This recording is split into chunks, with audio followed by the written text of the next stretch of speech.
Passons à notre dernier algorithme de tri dans ce chapitre, le tri rapide, quicksort, l'un des tris les plus rapides.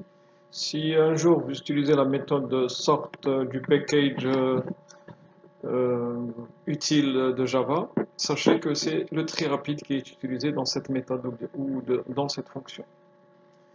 Alors pourquoi donc, quel est le principe de ce tri et quelle est sa complexité et est-ce que la complexité donc va confirmer sa rapidité.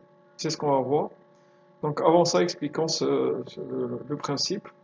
Alors le tri rapide commence par choisir un élément généralement au hasard. On peut prendre le premier, on peut prendre le dernier, on peut prendre un au milieu ou bien au hasard.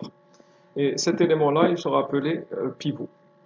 Et bizarrement, c'est lorsqu'on le choisit au hasard que l'algorithme du tri rapide est le plus rapide. Ensuite, on va exécuter une fonction qui s'appelle partition. Alors voici ce que fait. Là, on va supposer donc que le pivot sera choisi au début. Donc c'est le 44. Et voici, on va exécuter donc la procédure ou la fonction partition. Et voici ce qu'elle fait.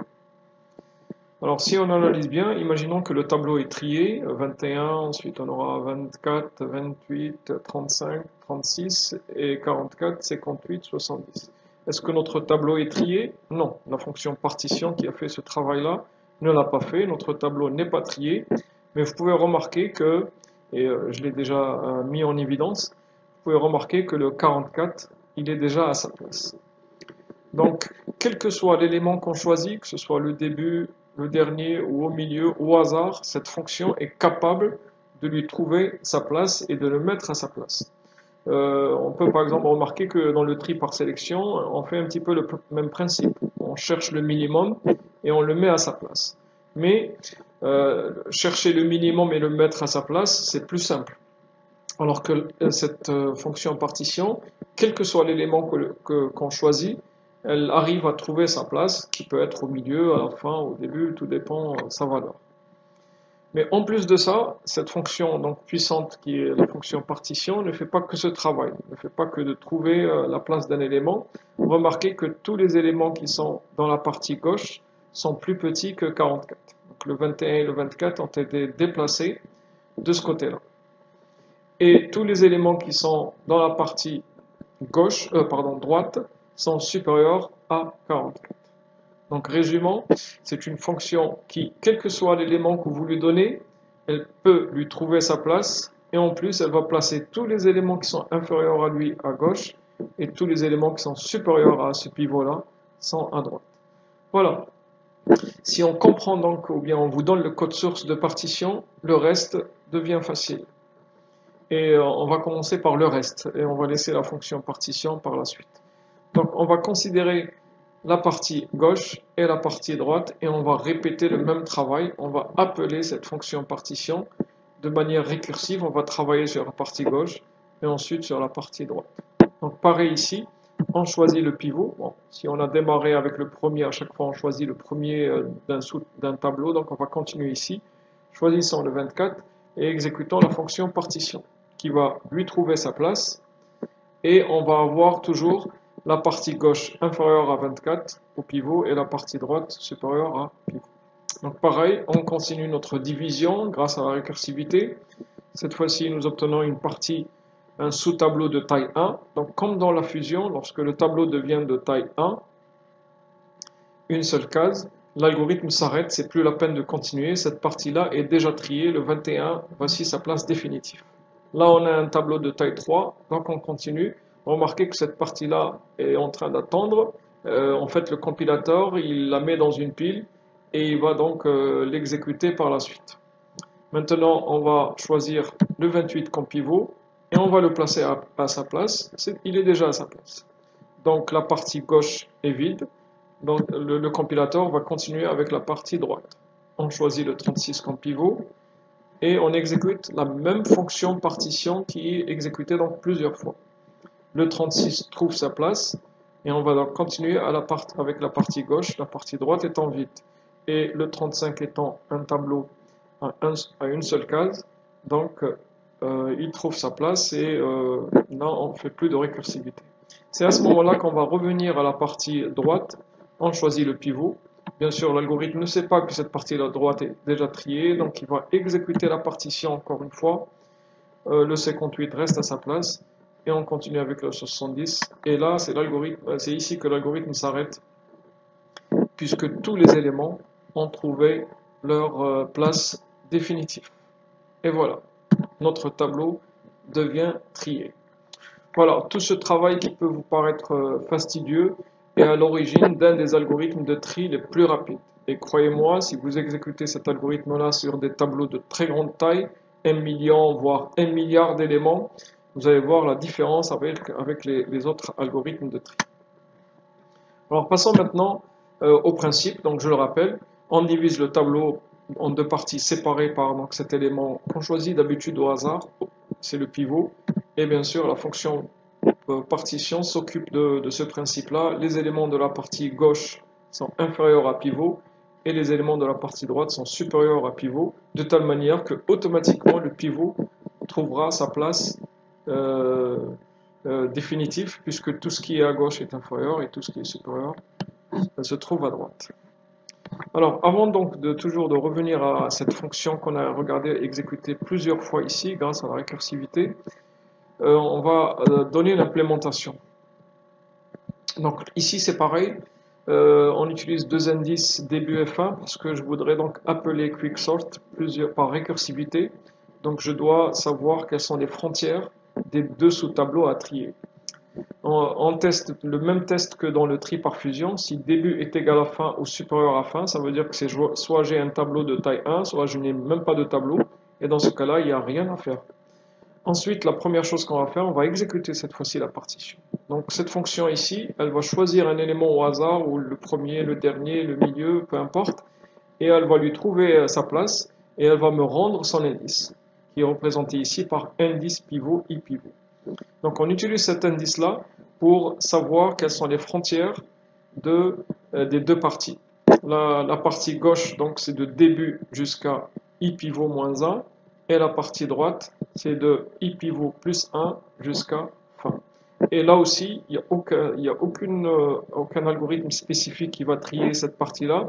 C'est grâce à la récursivité que les tableaux seront divisés. Et c'est la fonction partition elle-même, rappelez-vous, qui va trouver la place de chaque pivot.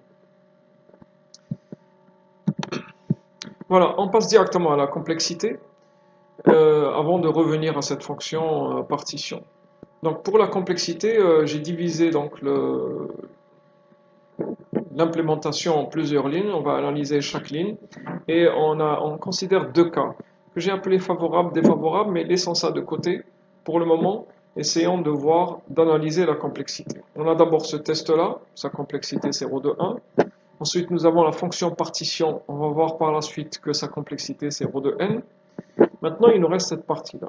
Ici, j'ai un tableau qui a une taille de n, donc t de n. Maintenant, quelle est la taille de la partie gauche et quelle est la taille de la partie droite? C'est-à-dire cette partie-là et cette partie-là. Lorsqu'on était dans l'algorithme de tri-fusion, merge sort, on savait que le tableau se divisait par deux. Une partie gauche, 1 sur 2, et une partie droite, 1 sur 2. Mais là, tout dépend de la position du pivot. Le pivot peut être ici, ici, ou même ici, ou même là. Donc si par exemple je tombe sur l'élément minimal par hasard, le pivot sera là. Si par hasard je tombe sur l'élément maximal, le pivot, sa place c'est ici. Et je peux tomber sur n'importe quelle position. Donc je ne peux pas savoir quelle est la taille de la partie gauche et la taille de la partie droite. C'est pour cela on est obligé de considérer des cas, on va dire, extrêmes, ou des cas médians. Donc on va considérer le cas où le pivot tombe au milieu. Dans ce cas-là, la partie gauche et la partie droite, c'est à peu près la même taille, 1 sur 2.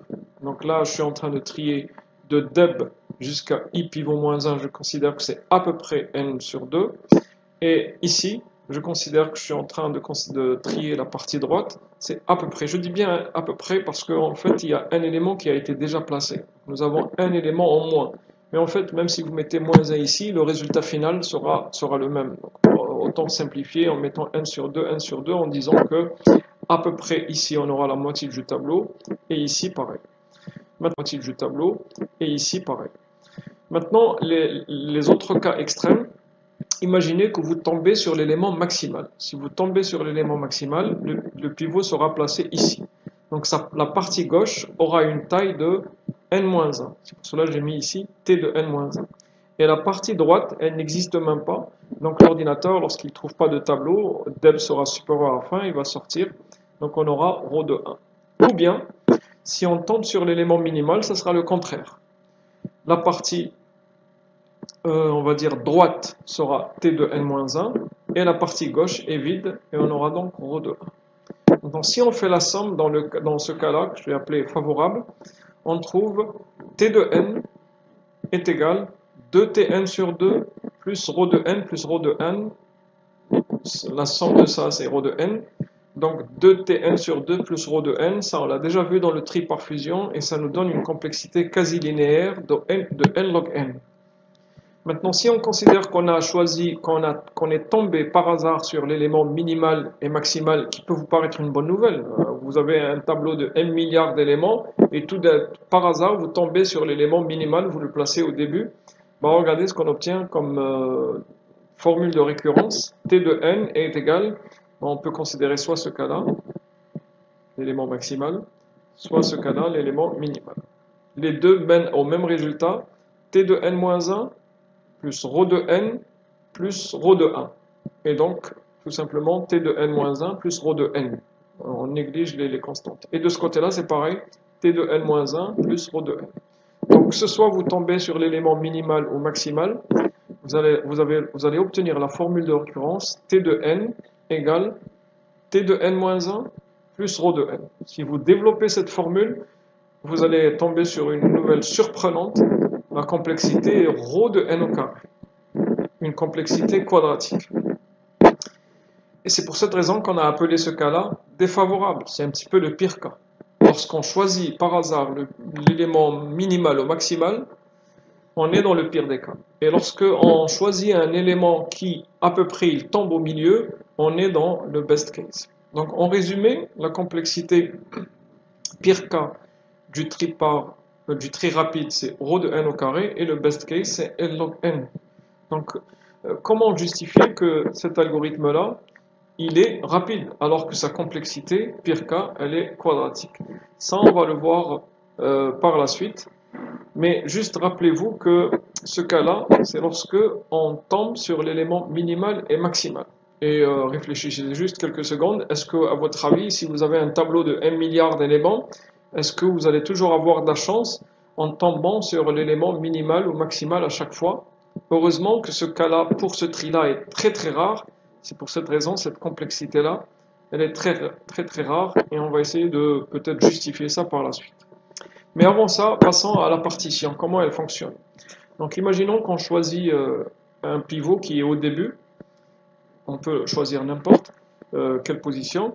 Donc le but c'est de mettre tout ce qui est à gauche, il faut qu'il soit inférieur au pivot, et tout ce qui est à droite, c'est supérieur.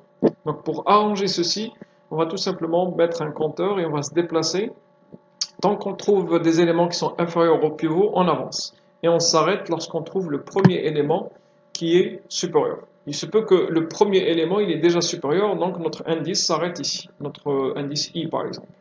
Ensuite on prend un autre indice J, et là on fait le contraire. Tant qu'on trouve des supérieurs, c'est bon, c'est normal, c'est dans la partie droite. Lorsqu'on tombe sur un élément inférieur, on s'arrête, et notre indice J s'arrête ici. Et là aussi, il se peut que le premier élément ici soit plus petit que le pivot, et donc notre indice J s'arrête ici. Maintenant, qu'est-ce qu'on fait? Vous imaginez bien que ce qu'on va faire, c'est tout simplement permuter entre ces deux éléments pour que le inférieur se met du côté gauche et que le supérieur se met du côté droite, comme ceci. En faisant ce travail-là et en continuant avec la partie restante, les I, les J vont se déplacer jusqu'à se rencontrer, on va obtenir un tableau qui va répondre donc à notre objectif, à savoir tous les éléments inférieurs au pivot se trouvent à gauche et tous les éléments supérieurs au pivot se trouvent à droite. Maintenant, la dernière chose, c'est qu'il faut donc tout simplement faire une permutation. Bon, puisque le pivot se trouve dans la partie gauche, donc on va prendre un élément qui fait partie de la partie gauche, plus petit. On ne va pas prendre un élément ici, sinon on aura un problème parce que ici, on aura un élément qui est plus grand qui va se mettre dans la partie gauche. Donc on va prendre un élément de là et on va le mettre à la place du pivot et c'est le pivot qui va se mettre ici. Sinon, si le pivot était ici, on va prendre un élément qui se trouve dans cette partie-là et on va faire la permutation. Voici donc la dernière étape de la fonction partition. Le code source se trouve dans le support de cours. Ici, c'est juste le principe. Vous avez aussi avec ce principe-là, vous pouvez deviner que c'est vrai que nous avons deux boucles, une pour le i et une pour le j, mais en fait, le nombre d'itérations totales, puisque le i et le j vont se déplacer l'un à droite et l'autre à gauche, ils vont se rencontrer au milieu, ou quelque part, pas forcément au milieu. Il est clair donc que le nombre d'itérations de cette fonction, c'est ρ de n, comme nous l'avons donc déjà mentionné dans la complexité. Voilà, revenons à cette énigme de ce tri-là. Pourquoi ce tri est rapide et qu'est-ce qui justifie le tri rapide? Jusqu'à maintenant, nous avons utilisé la complexité Pirka et ça a bien fonctionné. On a trouvé que pour tous les tris lents, c'est-à-dire le tri par insertion, le tri par sélection et le tri à bulles, leur complexité Pirka c'était ρ de n au carré.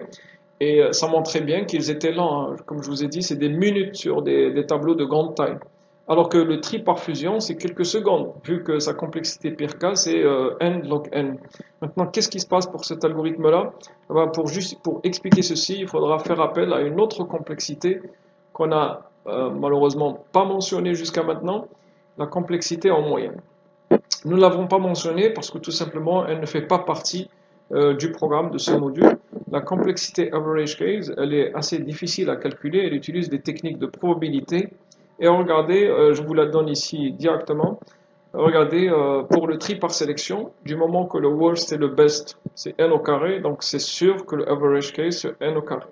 Donc pour le tri par sélection et le tri à bulles et aussi le tri par fusion, le résultat est attendu pour average case. Il n'y a rien à calculer ici. Si la borne supérieure et la borne inférieure sont les mêmes, donc la borne du milieu, elle doit être la même aussi. Par contre, pour le tri par insertion, nous avons ici ρ de n au carré, ici ρ de n. Parce que rappelez-vous, lorsque le tableau est trié ou à peu près trié, nous avons donc un algorithme qui est très rapide.